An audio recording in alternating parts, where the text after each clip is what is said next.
नमस्कार। आइए आज हम लोग श्लेष अलंकार की चर्चा करें। कल हम लोगों ने यमक अलंकार को देखा और यमक और श्लेष एक दूसरे से बड़े विपरीत होते हैं। दोनों में एक समानता है कि ये शब्दालंकार के भेद हैं, शब्दालंकार के प्रमुख भेदों में से हैं।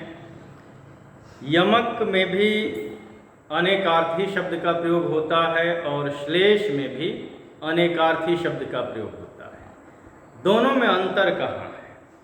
तो श्लेष का शाब्दिक अर्थ होता है चिपका हुआ, यानी कोई एक अनेकार्थी शब्द होगा और उसी में दूसरा अर्थ भी चिपका रहेगा और दूसरा अर्थ भी ध्यान देने पर सामने आएगा।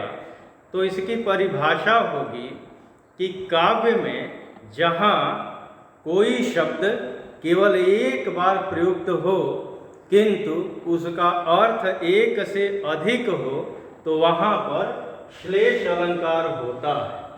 अब श्लेष अलंकार के कुछ उदाहरण यहाँ दिए गए हैं। इन उदाहरणों से श्लेष को समझने का प्रयास किया जाए। पहला उदाहरण है कि सुबरन को खोजत फिरे कवि व्यभिचारी चोर। यहाँ एक शब्द आया है सुबरन। सुबरन को हमेशा खोजते रहते हैं कौन? तो कवि, व्यभिचारी और चोर। यह सुबरन शब्द एक बार आया है, लेकिन कवि के लिए इसका अर्थ अलग होगा, व्यभिचारी के लिए अलग होगा और चोर के लिए अलग होगा। कवि के लिए सुवर्ण का अर्थ है सुंदर वर्ण या शब्द। जो व्यभिचारी है इसके लिए होगा सुवर्ण, यानी सु यानी सुंदर और वर्ण यानी रंग रूप।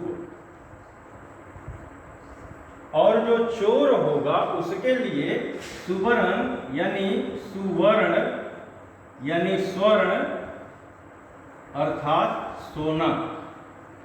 वह सोना की तलाश में रहता है। दूसरा उदाहरण है कि पानी गए न उबरे मोती मानुष चून। तो यहाँ पर एक शब्द आया है पानी, और यह पानी शब्द एक से अधिक अर्थ रखता है। मोती के लिए अलग, मनुष्य के लिए अलग और चूने के लिए अलग। मोती के लिए पानी का अर्थ होगा चमक और मनुष्य के लिए पानी का अर्थ होगा इज्जत और चूने के लिए अर्थ होगा जल। यानी यदि मोती में चमक न हो तो उसका कोई मोल नहीं है, मनुष्य में इज्जत न हो तो उसका कोई मोल नहीं है, और चूने में अगर जल न हो तो वह केवल छिड़कने का काम करेगा, उसे पुताई नहीं हो सकती। तीसरा उदाहरण है कि मन लेव पैदेव छटाक नहीं। यह घनानंद रीति काल के रीति मुक्त धारा के प्रतिनिधि कवि हैं और उनकी प्रतिनिधि जो रचना है, प्रतिनिधि कवित्व है, अति सुधो स्नेह कुमारगु है जहाँ नेकु सयानक बांक नहीं।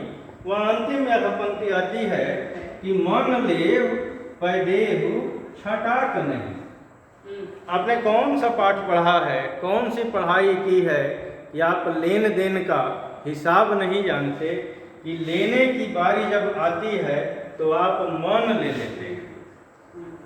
मन का अर्थ होगा, पहला अर्थ होगा मन यानी इंद्रियों का स्वामी मन, और दूसरा मन होगा, मन का अर्थ 40 केजी 40 किलो एक मन आपको चाहिए। और जब देने की बारी आती है तो छटाक भी नहीं देते हैं, यानी छटा का मतलब हो जाएगा झलक, एक झलक भी नहीं दिखलाते, और छटाक जो 40 ग्राम से भी कम होता है। तो देने के समय आप न तो झलक दिखाते हैं न छटाक भर देते हैं। तो यहाँ मन भी दो अर्थ दे रहा है, छटाक भी दो अर्थ दे रहा है, एक एक बार आया है, तो श्लेष है। चौथा उदाहरण है कि चिरजीवो जोरी जुरै क्यों न स्नेह गंभीर, को घटी ये वृषभानुजा वे हलधर के वीर। अब यहाँ पर जो वृषभानुजा शब्द है और हलधर के वीर, यहाँ श्लेष के कारण दो अर्थ होगा कि राधा और कृष्ण की जोड़ी है और इस जोड़ी में जो प्रेम है वह प्रेम बढ़कर क्यों न हो, कोई किसी से कम नहीं है, एक से बढ़कर एक दोनों हैं। अगर ये यानी राधा वृषभानुजा हैं तो वृषभानु धनजा, यानी राजा वृषभानु की जा यानी पुत्री, राजा वृषभानु की अगर ये पुत्री हैं तो वो भी हलधर के वीर हैं। हल को धारण करने वाले बलराम और उनके वीर यानी भाई हैं, तो कोई किसी से कम नहीं है। श्लेषात्मक दूसरा अर्थ होगा कि अगर राधा वृषभानुजा है तो वृषभ धन अनुजा। वृषभ का अर्थ होता है बैल और अनुजा मने छोटी बहन, तो अगर वे बैल की छोटी बहन हैं तो ये भी उनसे कम नहीं है। ये हल को धारण करने वाला का भाई यानी हल को धारण बैल करता है तो बैल का भाई ये भी बैल ही है, तो दोनों में कोई अंतर नहीं है। तो यहाँ ये दोनों शब्द वृषभानुजा भी दो अर्थ दे रहा है और हलधर के वीर भी दो अर्थ दे रहा है, तो इसलिए यहाँ श्लेष अलंकार है और श्लेष के अन्य कई उदाहरण हैं। ये उदाहरण अक्सर परीक्षाओं में पूछे जाते हैं और फिर दूसरे एक अलंकार के साथ अगले क्लास में चर्चा होगी। तब तक के लिए बहुत बहुत धन्यवाद।